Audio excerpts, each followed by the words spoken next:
శ్రీ తిరుమల రామచంద్ర గారి సాహితీ స్వగతుని స్వగతం 12వ భాగం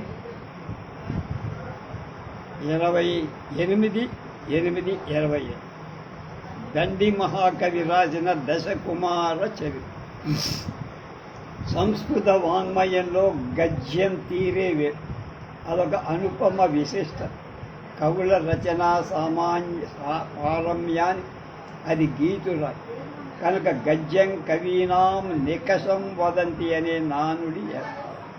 ఛందోబద్ధమైన వాక్యం పద్యం, ఛందోబద్ధం కాని వాక్యం గద్యం. ఈ గద్యం మనకు వేద సంహితలోనే మొదట దర్శనమిస్తుంది.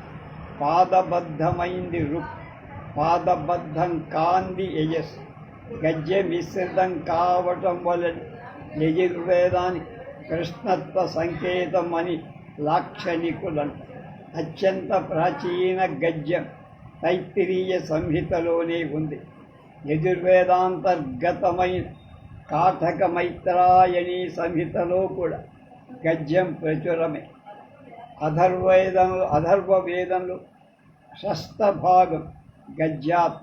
ఇక బ్రాహ్మణాలన్నీ గద్యే. అరణ్యకాలలో గద్యం ఎక్కువ. ఉపనిషత్తులలో ప్రాచీనమైందంతా గద్యం. కానీ లౌకిక సంస్కృత జీవితంలో సాహిత్యంలో గద్యం అవసరమైనంతగా వికసించలేదనే చెప్పు. వైద్యం, జ్యోతిషం వంటి శాస్త్ర విషయాలు కూడా పద్యాన్ని ఆశ్రయించటానికి కారణం పద్యానికి గల ధారణ ఉపయోగం అయితే. చరక సంహితాది వైద్యక గ్రంథాలు ప్రాచీన గద్య మాధుర్యం చవిచూడవచ్చు. కానీ దర్శనాది శాస్త్ర చర్చంత సుందర గద్యంలోనే సాగి. దీనికి కారణం శాస్త్ర ప్రవర్తకుల ఉద్దేశం మూల విపులీకరణ కాబట్టి. వేదకాలం నుంచి సంస్కృత గద్య వికాసం పరిశీలిస్తే 2 రీతుల గద్య కనపడు. మొదటిది సరళ సంభాషణ రూపం, విషయ ప్రధానమైన గద్యం. రెండవది ప్రౌఢం, సమాస బహుళ, ప్రగాఢ శైలి బంధురమైన గద్యం. వైదిక కాలపు గద్యకు 1-2 ఉదాహరణలు చూపటం సమంజసం. వ్రాచ్య ఆసీదీయమాన ఏవ స ప్రజాపతిం సమైరయత్ స ప్రజాపతి సువర్ణమాత్మన్నపశ్యత్ తత్ రాజనయత్ తదేకమభవత్ తల్లలామభవత్ తన్మహదభవత్ తజ్యేష్టమభవత్ తద్బ్రహాభవత్ తత్తపోభవత్ తత్సత్యమభవత్ తేన ప్రాజాయత. అథర్వవేదం 15వ కాండ 1వ శ్లోకం. ఈ ఉపనిషత్తుల గద్యం మరింత సరళంగా సుందరంగా ఉంటుంది. ఛాందోగ్యంలోని ఈ వాక్యాలు ఎత్ర నాణ్యత్ పశ్యతి నాణ్యశృణోత్ నాణ్యద్విజానాత్ తద్భూమా అధ. ఎత్రాన్యత్ పశ్యత్ అన్యశృణోత్ అన్యద్విజానాత్ తదల్పం. యావై భూమాత అమృతమధ ఎందల్పం తన్మత్యం. ఇతిహాస కాలానికి భారతంలో కూడా గద్యం వచ్చి శంత సుఖం గంగాం భాగీరథీముపయేమి తస్యామస్య యజ్ఞే దేవవ్రతో నామ యమాహు భీష్మభవత్. ఇది సంభవద్విపర్వంలో 2 పొటక్కల గల గద్యంలోనే పరిగెత్తింది సంస్కృతి. పురాణ కాలపు గద్య విష్ణు పురాణంలోని గద్య ఉదహరిస్తుంది.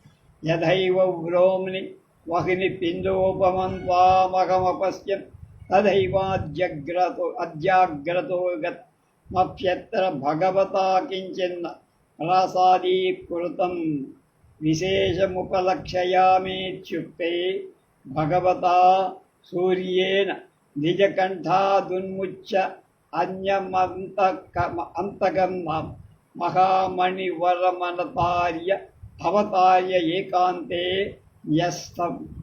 ఇక గలౌకిక గద్యం ధార్మికుల భాష్య వ్యాఖ్యా టీకాలతో సలవయెత్తు. అలాంటిలో ప్రత్యేకత సంభాషణ విధానం, కథన ఉపకథనది. వాళ్ళు మన ఎదుటే కూర్చొని మనకు తమ సిద్ధాంతం వివరిస్తున్నారా అన్నంత సరళత ఉంది. ఈ రీతి గద్యాన్ని మహాభాష్యకారులై పతంజలి మొదలైన వాళ్ళ రచనలు ఉదాహరణ.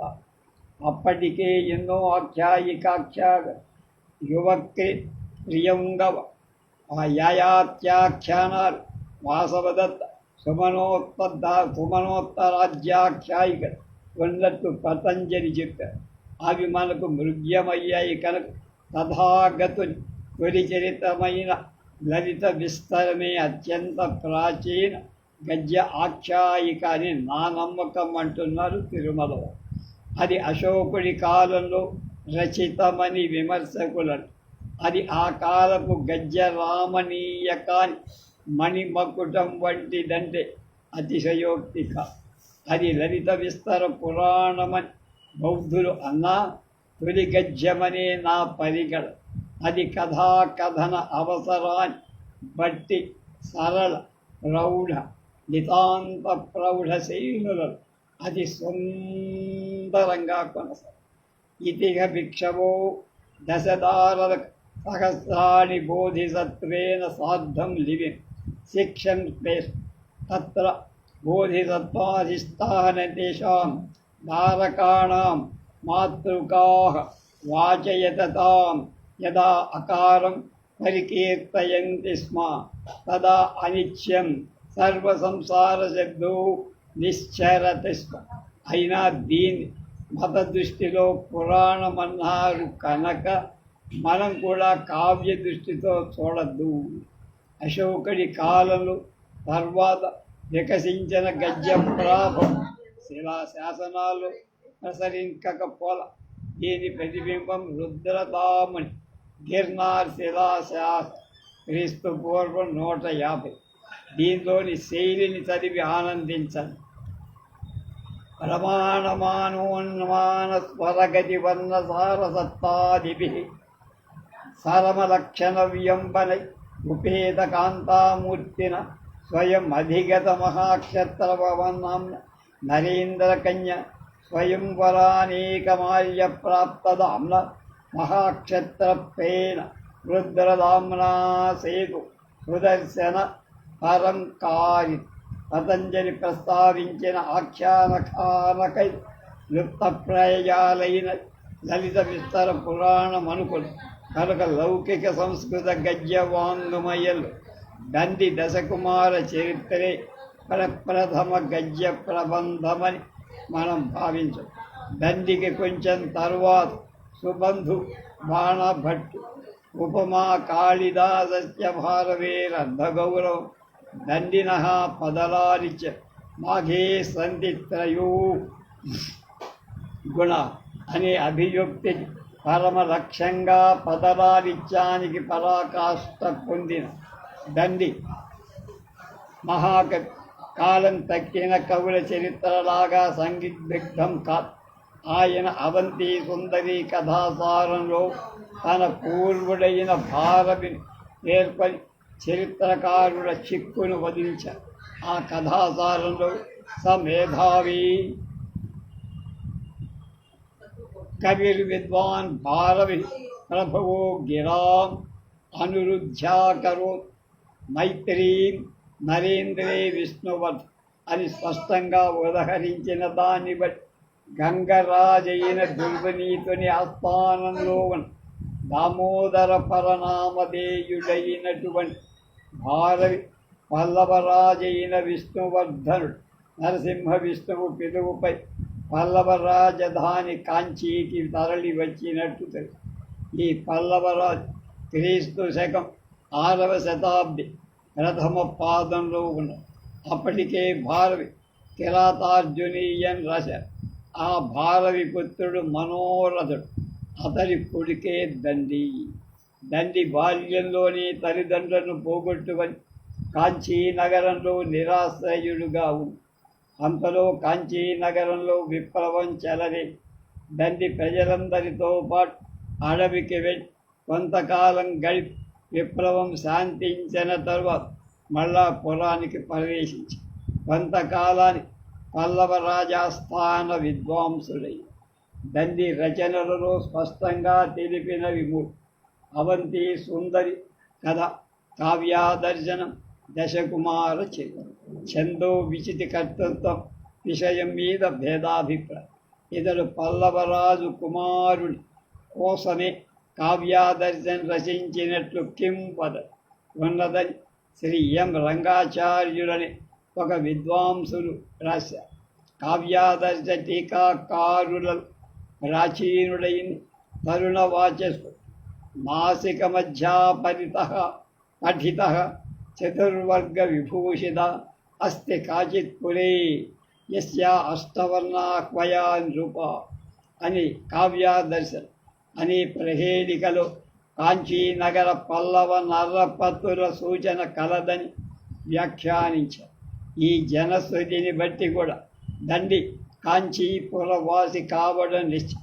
మన కథ కంచికి పోయింది, మనం ఇంటికి వచ్చామనే నానుడు ఇది దండి దశకుమార చరిత్ర రచనతో దాని వ్యాప్తితో ఏర్పడి ఈ దశకుమార చరిత్ర ఒళ్ళు జలధరించి ఆఖ్యానాలతో కుతూహలం కలిగించే కథనం అపూర్వమై. ఇది 10 మంది కుమారుల చరిత్ర సంగ్రహం. దీనిలో మొదట పూర్వపీఠిక, తర్వాత ఉత్తర పీఠిక. ఈ 2 పీఠికలు దండి రచనలు కావని లుప్తప్రాయమైన అవంతి సుందరి కథ అనే గద్య కావ్యం లభించిన తరువాత దానిలోని కథని పూర్వపీఠికలో ఎవరో చేర్చారని విమర్శకులం. దీనికి కారణం అష్టోచ్ఛ్వాసాల మూల గ్రంథంలో కథలకు ఈ పీఠికలోని కథలకు అక్కడక్కడ కొంత విరోధం కలదు. మూల కథ నుంచి 8 మంది కుమారుల కథలకు పూర్వపీఠికలో మరి 2 కథలు పొంది దశకుమార చరిత్ర అనే పేరు సార్థకం చేసినట్టుగా, కథా సమాప్తి కోసం ఉత్తర పీఠిక చేర్చినట్టుగా విమర్శకుల అనుభవం. ఈ విధంగా ఇది పూర్వోత్తర పీఠికలతో సంపుటీకృతం. మగధరాజైన రాజహంసుడు మాళవరాజైన మానసారుడితో పరాస్తుడై అంటే ఓడిపోయి అడవుల పాలు అవ్వటంతో కథ ప్రారంభం. అడవిలోనే రాజహంసుడి రాజవాహనుడనే కొడుకు ఉదయిస్తాడు. రాజు మంత్రులకు అపహార పరమాదు 7 జన్మిస్తారు. వీళ్ళంతా పెరిగి పెద్దవాడై విద్యాబుద్ధులు నేర్చిన తర్వాత దేశయాత్రకు బయలుదేరారు. దుర్దైవవశాత్ విడిపోయి వివిధ నగరాల్లో పడి కష్టాలు ఎదురు విచిత్ర జీవితం గడుపు. తర్వాత దైవికంగా అందరూ రాజవాహనుడు తండ్రిని కలుసుకొని తమ సాహసగాథలు చెప్పు. వాళ్ళ సహాయంతో రాజహంస మళ్ళా మగధ రాజ్యం పొంది రాజవాహనుడికి పట్టం కట్టి తన వానప్రస్థుడు కావటం కావ్యం పూర్తి. పూర్వపీఠికలో కుమారోత్పత్తి, ద్విజోపకృతి, సోమదత్త చరిత్, పుష్పోద్భవ చరిత్, అవంతి సుందరీ పరిణయం అని 5 విషయాలుంటాయి. రాజవాహనాది కుమారుల ప్రధాన కథ 8 ఉచ్ఛ్వాస, రాజ్య ప్రాప్తి ఉత్తరపీఠ. దశకుమార చరిత ఘటనా ప్రధానమైన కథనం. దీనిలో నానావిధ ఆశ్చర్య ఘటనలు పాఠకుల హృదయాన్ని ఆవర్తిస్తాయి. ఈ కథలు భూమి మీదే కాదు, సముద్రం రోదసిలో కూడా చిత్రగుప్తుడి సముద్ర యాత్రా వృత్తాంతం చదువుతుంటే యుద్ధాలు, మోసాలు, జాతరలు, దొంగతనాలు, ప్రేయసి ప్రియుల సమావేశాలు మొదలైనవి చదువుతున్నప్పుడు మనం ఏవో అద్భుత లోకాలను విహరిస్తాం.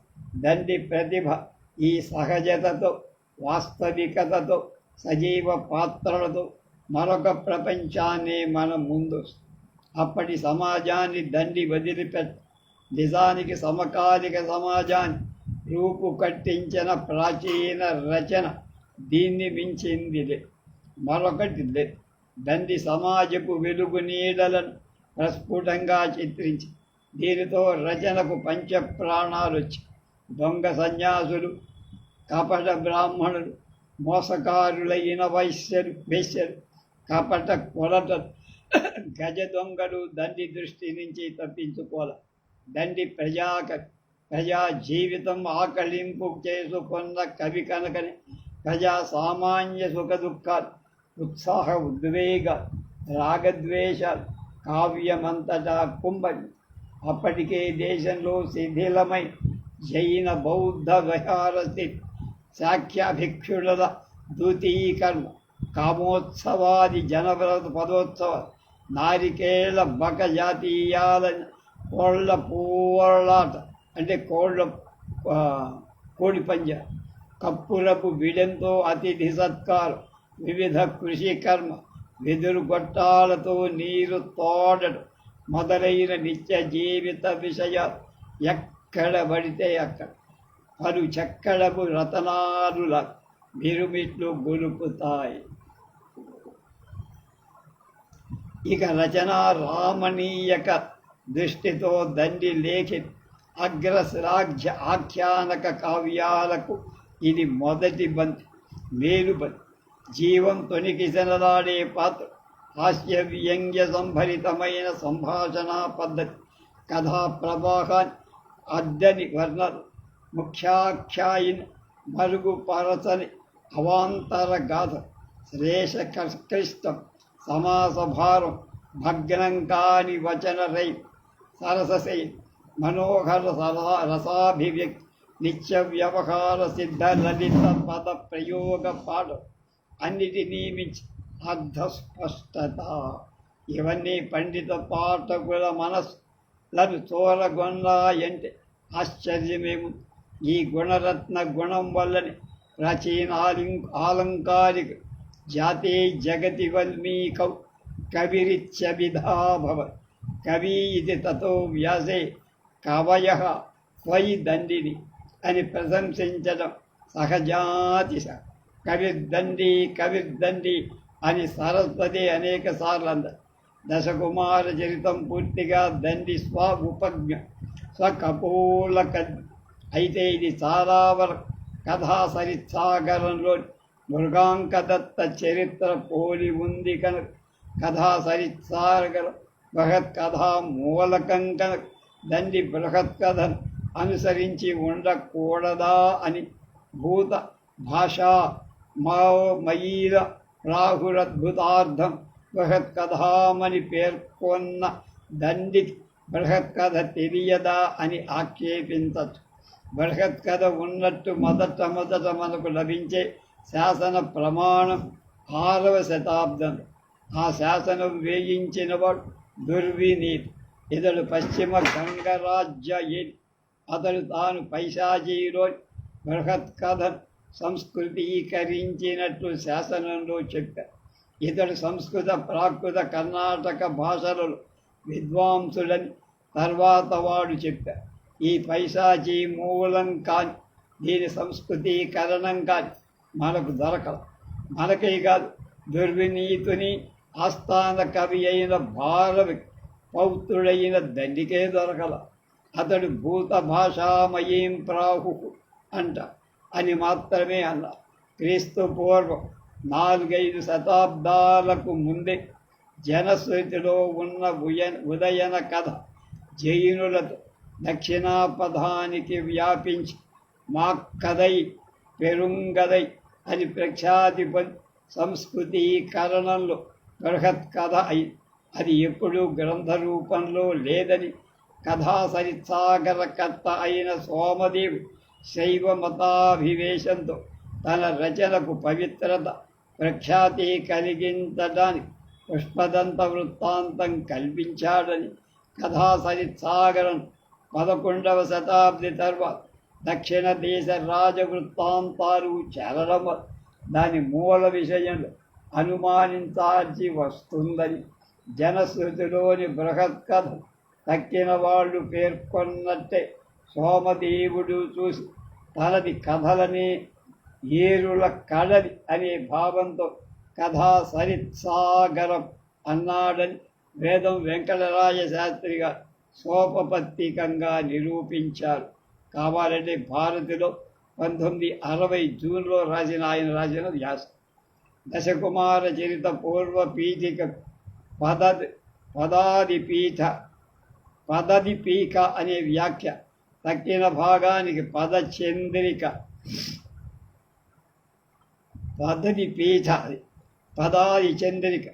పదచంద్రిక, భూషణ, లఘుదీపిక అనే వ్యాఖ్యానాలు మొత్తం గ్రంథానికి సంజీవనం అనే వ్యాఖ్య. సంస్కృతంలో దీని సంగ్రహాలు, పుత్రికలు చాలా.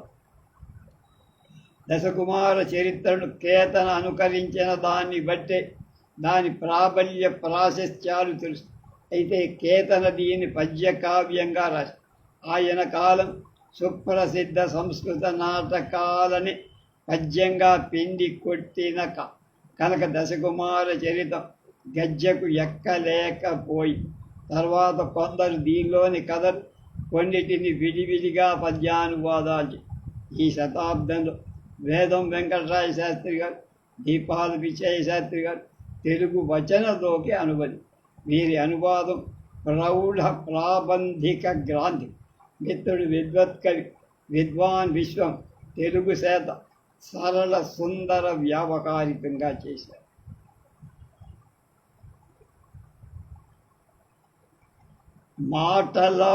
మాటులోని సంగీతం. నేను మరణించిన నా గీతాలు జనం నాలుకపై కలకాలం నిలిచి ఉంటాయన్నాడు రవీంద్రనాథ్.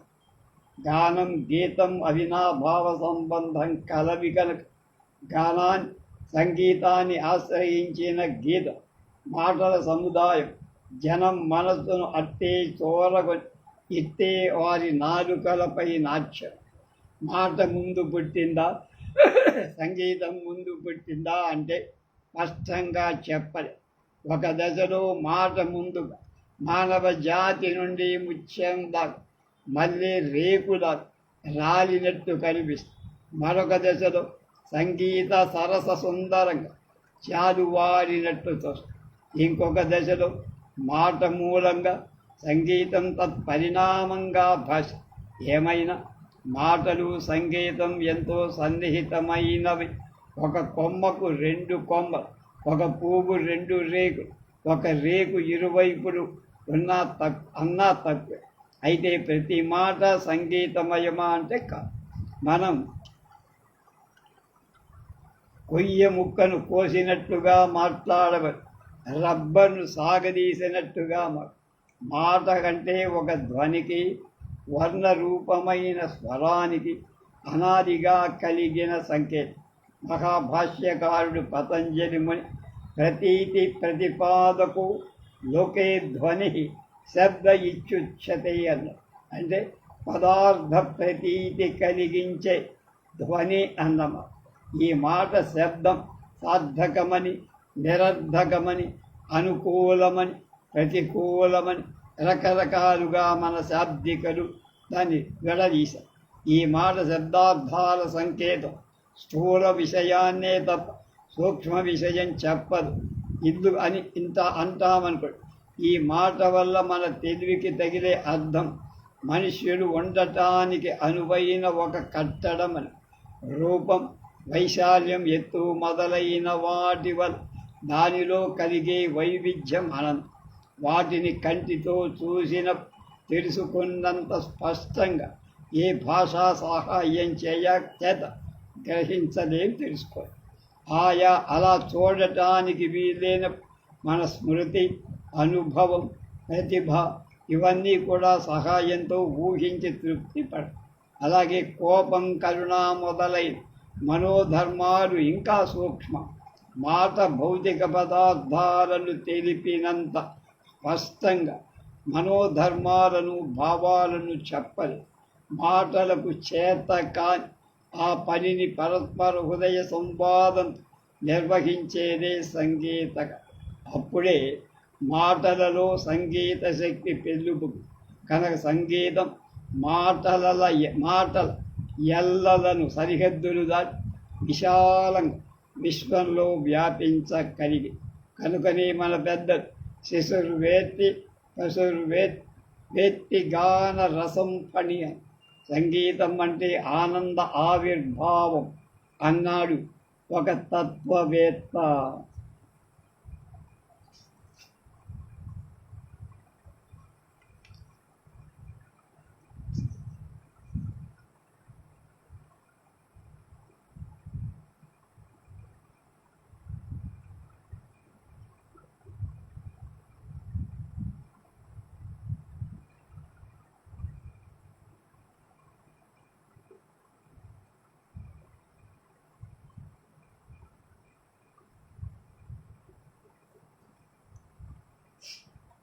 ఆనందం అంటే ఏ మనోధర్మానుభూతికైన ప్రతీక మనవచ్చు. సంగీతంలో ఆనందతత్వము ఈ సృష్టి సంగీతం ద్వారానే జరిగి మన వేద రూపమైన జ్ఞాన భండారమంతా గానం చేయబడిందే కదా. సంగీత ప్రధానం పూర్వమై అపూర్వం. ఈ సంగీత దేశి శరణు చొచ్చారు, సంగీత దేవిని శరణు చొచ్చారు. దీనివల్లనే గీతి వాక్యావ్యాలు వచ్చాయి. గీతి కావ్యాలలో కవితన వ్యక్తిత్వం విడివడి అత్యున్నతి ఎగిసిపోయి 4 వేదాలు ఛందోబద్ధమైన సంగీతమే అని ఇప్పుడే అన్నా. క్రౌంచపక్షి దుఃఖం చూడలేని భావావేశ విస్తుడై ఆది కవి వాల్మీకి నోటి నుంచి మా నిషాద ప్రతిష్టాంపం అగమహ శాశ్వతీ సమా అని ఛందస్సును ముందుకు తోసింది ఈ సంగీతం. కానీ ఈ సంగీతం ప్రతి మాటలో రాదు, ప్రతి శబ్దంలో ఉండదు. గుడ్డను చించుతామనుకోండి, కొబ్బరికాయని పగల కొడతాము, వాటి వల్ల సంగీతం ఎందుకు? ఆ శబ్దాలలో అనురణనం లేదు. సంగీతానికి మూల ద్రవ్యమైన ధ్వనికి అనురణనం ఉండదు. అనురణనం అంటే పుట్టిన శబ్దం ఆ క్షణంలోనే నిలిచిపోక కొంతకాలం ఉండదు. గంటలను తంబూరా తంతిని చెలకినప్పుడు మనం అలాంటి అనురణన ధ్వని గంట వాయిస్తే చాలాసేపు ఆ శబ్దం వినపడు. దీన్నే స్వరం అని నాదం అని కూడా అంట. సంగీతానికి కావలసిన 2వ మూల ద్రవ్యం కాదు. అది నాదంలాగా చెవికి తెలియని పగలు రాత్రులు గుర్రపు డెక్కల చప్పుడు మొదలైన వాటిని చూసి కాలపు కృత్రిమ ఖండాలను అనుభవానికి తెచ్చుకో. ఈ నాద కాలాలు ఆధారంగా సంగీతం లయను సాధిస్తుంది. లయం అంటే సామ్యం, విభిన్న వస్తువుల పరస్పర సామ్యం.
ఈ కాల లయల ద్వారా అనుభవానికి వచ్చిన కాలఖండాలను లెక్కేసి గణాలు విడదీసి ఆ గణాలను గుంపులుగా కూర్చి వాటిలో వైవిధ్యం బట్టి ఇచ్చేది తాళం.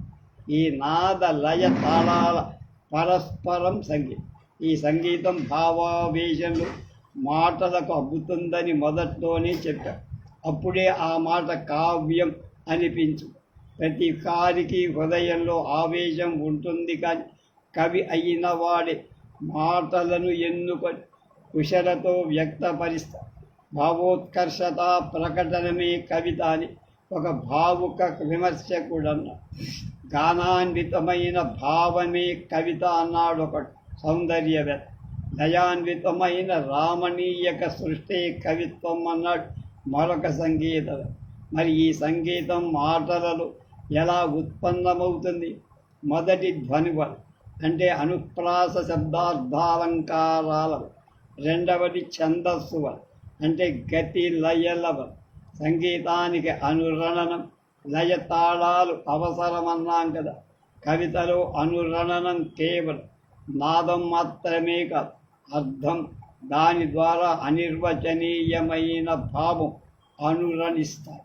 శృతి మాధుర్యం కలిగి అలంకారాలని భావావేశ అవస్థలు స్వతహాగానే ఉద్భవిస్తాయని విమర్శకుడు ఆయన.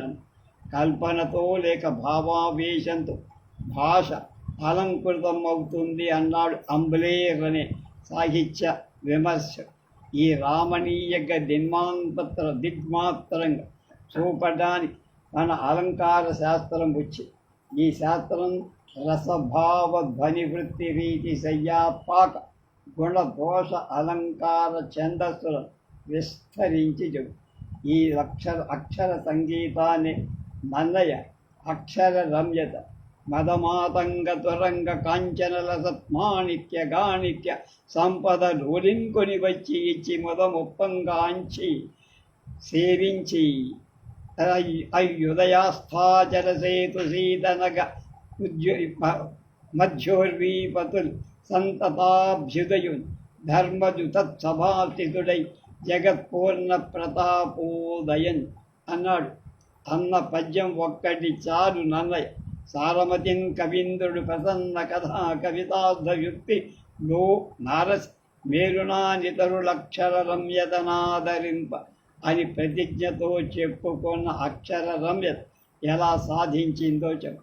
తిక్కన సోమయాజి వనవాస భిన్నుడి ఖిన్నుడే అర్జునుడి యొక్క క్రోపధాగ్ని మాటలతో ఎలా మండిస్తాడు. సింహాల నటాజూటంలో జింజూటని ఎలా వీధిలిస్తాడు పద్యం చూడు. సింగం బాగడితో గుహాంతరంబునం చేర్పాటుమయ్యుండి మాతంగ స్ఫూర్జిత యూధ దర్శన సముజ్జత్ క్రోధమై వచ్చు భోజన్ కాంతార నివాస వకిన్నది అచ్చున్నేత అస్మచ్చేనపై వీరే వచ్చన్ కుంతీసుత మధ్యముండు సమరస్థేమాభిరామాకృతి అంటాడు భీష్ముడు. చూసి శ్రీనాథుడు ఎంత అలవోకగా కవనం అల్లింది చెప్పుకునే మాటల్లో సంత సంగీతం పలికించాడు. చిన్నారి పొన్నారి చిరుత కూకటినాడు రచయించిది మరుత్తరాక్షరి నూనూగు మీసాల నూత్న యవ్వనమును శరివాహన సప్తశతి నుడివి అని బంబెరవారి మందారాలు సంగీత మకరంద మాధుర్య సుందర వాటిని తాళంలో గానం చెయ్య. ఆంధ్ర కవితా పితామహుని అలతి మాటల సంగీతపు సొంపు అంతా ఇంత అనల.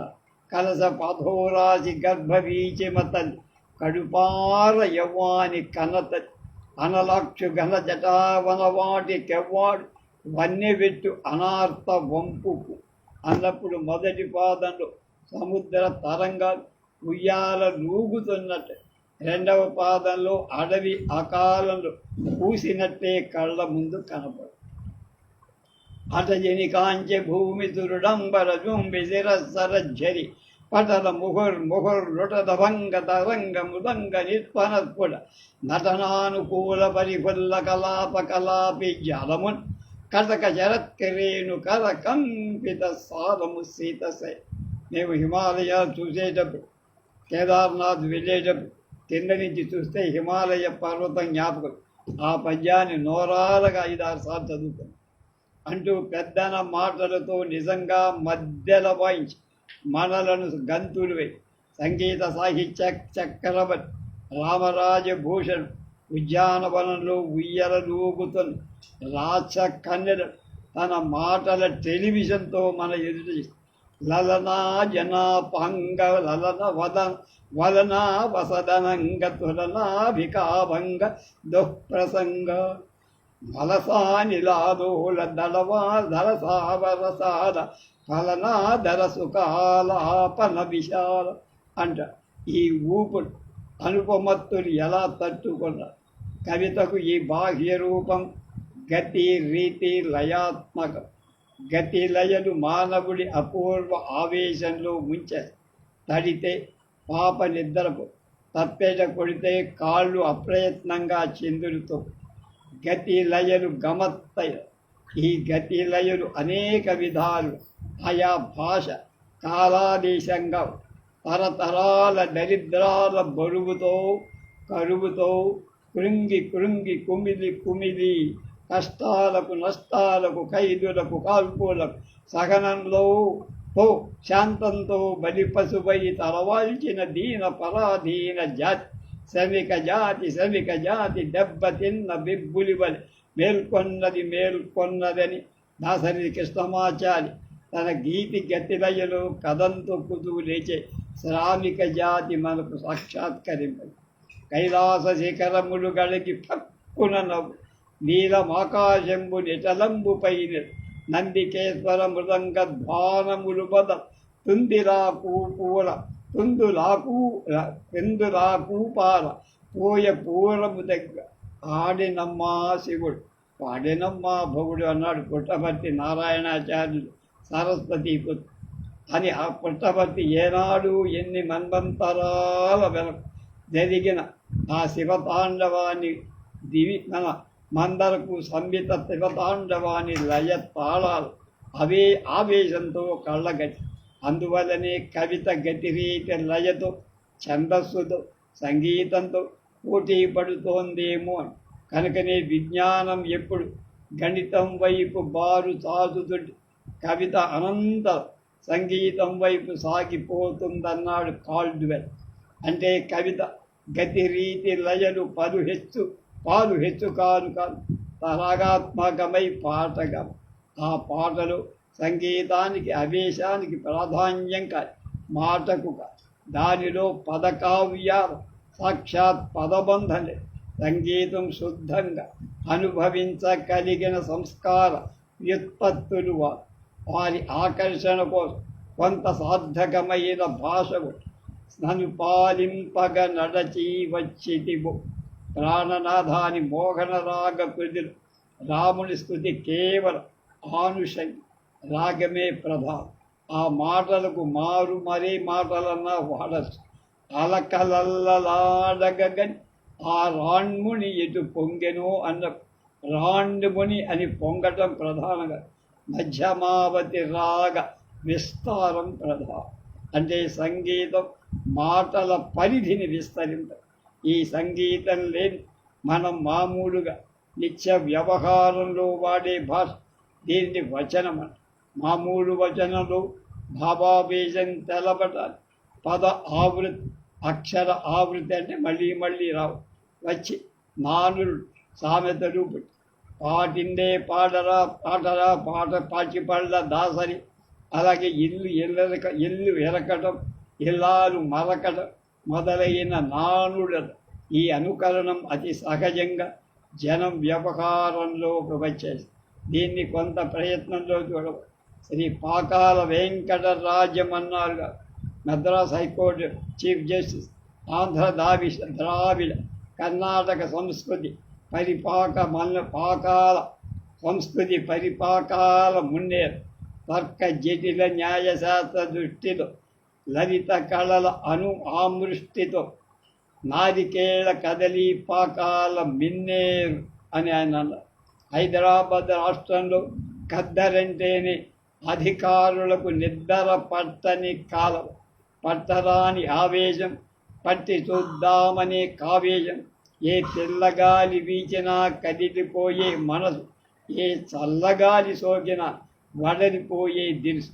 ఈ మాటలే భౌగోళిక పరిస్థితులను బట్టి మొదట ఒక గుంపు మాటలే తర్వాత రకరకాల రూపాలు తీర్చుకొని మరొకరి మాటలే భ్రాంతి కలిసి వాటి సంగతి మరొక్కసారి రేపు ఆంధ్ర నాటక పితామహుడు ధర్మవరం శ్రీనివాసాచార్య గారు ఆయన గురించి చెప్తారు.